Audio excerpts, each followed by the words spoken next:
Yves, tu es donc à la tête de cette association. Depuis combien de temps? Alors, c'est la 3e année de fonctionnement. C'est vrai qu'on a commencé doucement. Notre principal souci au début, ça a été de trouver des anciens qui puissent nous transmettre la technique. Et c'est vrai que c'est Marcel qui a été le premier à nous transmettre la technique. Et puis maintenant, petit à petit, les gens s'installent dans l'association. On a 10-12 personnes pendant tout l'hiver, à raison d'une séance tous les 15 jours, le samedi après-midi.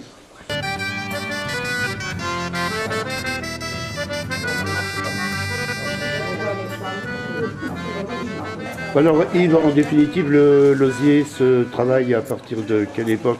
À partir de quelle époque au moins il est coupé? Alors on commence à le ramasser après les premières gelées, c'est-à-dire au mois de novembre, ici, et on le travaille jusqu'au mois de mars, et quand il commence à repousser, ou là, on ne peut plus le travailler parce que l'écorce s'en va, l'écorce part du bois, donc on ne peut plus le travailler, et puis toutes les petites pousses qu'on voit là, les petites pousses là vont faire des petites branches et on ne peut plus travailler l'osier à ce moment-là, sauf de l'osier bouilli que vous avez vu tout à l'heure. Voilà. Okay, autrement, c'est novembre-mars, la saison de travail de l'osier. Très bien, merci. L'opération ici, ça s'appelle gratter la moelle. Gratter la moelle, gratter la moelle et le rendre plus souple pour l'utilisation. Voilà, d'accord. Et ça, c'est systématiquement fait sur l'ensemble de tous les brins d'osier qui constituent un panier. Quoi. Tous les brins sont nettoyés de cette façon. De cette façon-là, pour l'utilisation. D'accord. Yves, je voudrais connaître, si tu veux, la composition de cette ossature, de quel bois, de quelle façon il a été travaillé pour arriver à le former, et comment vous l'avez formé. Donc ça, c'est une ossature en châtaignier qu'on va habiller après avec de l'osier. Donc dans un premier temps, on a travaillé le châtaignier pour donner la forme de l'ossature. Donc là, on voit bien l'anse de ce côté-là et le tour de l'autre côté. Et après, avec les petites ficelles qui sont là, on fait tenir l'ossature pour monter notre osier après. Ça, c'est la première partie du panier. Alors une fois que la structure en châtaignier est prête et faite, on va la consolider en faisant ce qu'on appelle un œil. Alors là, on est en train de faire un petit panier, voilà, et elle est en train de fabriquer l'œil de son petit panier. J'ai réfléchi ça. Oui, sur celui-là pour accrocher. Pour accrocher tes deux coups. Et après? Et après, je fais des demi-tours, hop. Alors ceci, c'est un peu le départ avant le tressage, de façon à consolider, disons, l'ossature. Voilà, c'est pour consolider l'ossature. Vous voyez, là, on met des petites pointes pour tenir, mais après, on met un œil en osier qui va consolider l'ossature. Donc là, on voit un panier en cours de fabrication. On a vu tout à l'heure le tour, l'anse et le tour. On a vu une petite fille qui faisait l'œil, dans un deuxième temps, pour consolider l'anse et le tour. Après, on a rajouté ce qu'on appelle les côtes en châtaignier. C'est toujours pour consolider la structure. Et pour faire tenir les côtes, on met de l'osier partout, qu'on a préparé, comme Marcel vous l'a montré. Voilà quelqu'un qui est en train de passer de l'osier. Alors c'est un mini berceau. Un mini berceau qu'on m'a demandé c'est pour un baptême. Pour petite souris, ça. Oui. Pour mettre les dragées. Alors on a demandé une douzaine. Oui, alors ça va du mini panier au grandissime panier. Oui. D'après ce que je crois avoir. Ah oui, voilà. Alors, ça. dans celui-là.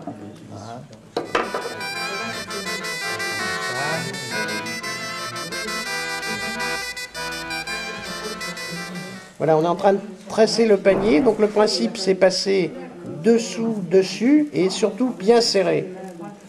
Pour que les brins, en séchant, ne se détendent pas. Parce qu'autrement, si on ne serre pas bien, les brins, en séchant, ont tendance à se détendre. Et voilà. Alors là, elle passe dessous-dessus, à chaque côte. Voilà, elle passe dessous. Hop, elle reprend. Elle passe dessus, avec toujours la peau, puisque là on est dans de l'osier entier, la peau de l'osier au-dessus. Et petit à petit, on monte comme ça la coque du panier. Pour faire de beaux paniers et de jolis paniers, quel est le temps d'apprentissage? Parce que je vois qu'il y a des gens qui sont déjà très évolués. Bon, on a un peu de tout. Il y a des gens qui sont en première année, là, deuxième année, troisième année. Le problème, c'est de travailler à la maison. Le plus on en fait, le plus on va progresser. Donc c'est vrai que venir les faire à l'atelier tous les 15 jours, c'est bien, mais on apprend la technique. Et une fois qu'on a la technique après, on peut travailler tout seul à la maison, c'est l'objectif. Et puis après, on peut aussi faire autre chose que des paniers. Alors ce très joli panier a été réalisé de quelle façon? Alors, il est à peu près terminé. On vous a montré tout à l'heure à peu près toutes les étapes de la fabrication. Et on voit bien le panier fini, on voit l'œil, on voit les côtes. Et on a terminé par une décoration, c'est-à-dire qu'on a habillé l'anse, toujours en osier, avec de l'osier. C'est ce que vous voyez derrière, là. Donc quelqu'un qui est en train de terminer l'habillage de son panier en osier. Alors, je fais l'armature, je prépare la ceinture du panier. Après, je prépare l'osier, normalement comme pour faire un panier à l'ordinaire, mais seulement je la fais bouillir. Et après, j'enlève la peau, comme ça il devient blanc. Et donc après, je passe à la fabrication des yeux et puis des dessins tout autour. Et après, je passe à mettre les côtes. Par contre, faire les jours, c'est une technique particulière malgré tout. Il y a quelque chose, une astuce? Eh bien, disons qu'il y a un coup à prendre. Ah, là, c'est le tressage. Ah, c'est le tressage tout ça. C'est l'osier, je passe de là par-dessus. Ah bon, il n'y a pas de petits gros osiers? Il n'y a rien. D'accord. Non, c'est le brin qui fait le tour. Oui. Et puis après, je tourne autour. Par-dessus, par-dessous. Et... Voilà, ça c'est tout de ta fabrication. Oui.